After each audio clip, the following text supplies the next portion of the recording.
Highway number 48 પર વડોદરાની ધનિયાવી ચોકડી પાસે આજે એક ભયાનક અકસ્માત સર્જાયો હતો। આજે અચાનક આવેલા વાવાઝોડાના કારણે વીજપોલ ધરાશયી થઈ જતા દુર્ઘટના થઈ હતી ને ધરાશયી થઈ રહેલા વીજપોલથી બચવા જતા લાકડા ભરેલો ટ્રક પલટી ખાઈ ગયો હતો। ટ્રક ઇકો કાર પર પડ્યો હતો અને આ ઘટના સીસીટીવીમાં કેદ થઈ હતી। ઘટનાને પગલે હાઈવે ઉપર અફરાતફરી મચી ગઈ અને ટ્રાફિક જામ સર્જાયો। પોલીસે ઘટના સ્થળે પહોંચીને આ મામલે તપાસ શરૂ કરી છે। કઈ રીતે સર્જાઈ ઘટના? મળતી માહિતી મુજબ સુરતથી અમદાવાદ તરફ જઈ રહેલી એક ટ્રક જ્યારે ધનિયાવી ચોકડી પાસેથી પસાર થઈ રહી હતી ત્યારે અચાનક ભારે પવન અને વાવાઝોડાને કારણે રોડ પર એક વીજ થાંભલો ધરાશયી થયો હતો। વીજ થાંભલાથી ટ્રકને બચાવવા જતા ટ્રક ચાલકે સ્ટીયરિંગ પરથી કાબુ ગુમાવ્યો હતો અને સ્ટીયરિંગ અચાનક ફેરવવાના કારણે ટ્રક રોડ પર પલટી ખાઈ ગઈ હતી અને તેની પાછળ આવી રહેલી ઇકો કાર પર જઈ પડી હતી।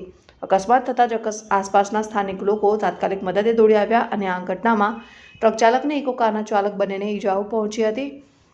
ઘટનાની જાણ થતાં જ એમ્બ્યુલન્સની ટીમ સ્થળ પર પહોંચી હતી અને ઇજાગ્રસ્તોને વધુ સારવાર અર્થે વડોદરાની સયાજી હોસ્પિટલ ખાતે ખસેડવામાં આવ્યા છે। આ સમગ્ર અકસ્માતની ઘટના નજીકમાં લાગેલા સીસીટીવી કેમેરામાં કેદ થઈ છે, જેના ફૂટેજ હવે સામે આવ્યા છે।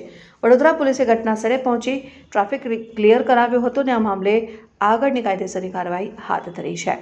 પ્રત્યક્ષદર્શી શિવશક્તિ પટેલે જણાવ્યું હતું કે સાહેબ અચાનક એક ટ્રક સામે થાંભલો આવી ગયો હતો અને થાંભલો ટ્રક પર પડ્યો એટલે ડ્રાઈવરે કટ માર્યો હતો અને ટ્રક પલટી ખાઈ ગઈ હતી અને ટ્રકમાં લાકડા ભરેલા હતા જે અમારી ગાડી ઉપર પડ્યા અને ટ્રકનો કેટલોક ભાગ પણ અમારી ગાડી પર પડ્યો। ટ્રક ચાલકને સૌથી વધુ ઈજા થઈ છે। અમારી ગાડીમાં હું અને ડ્રાઈવર એમ કુલ 2 જણ હતા। જાનહાનિ તો થઈ નથી, પણ અમને થોડી ઘણી ઈજાઓ થઈ છે।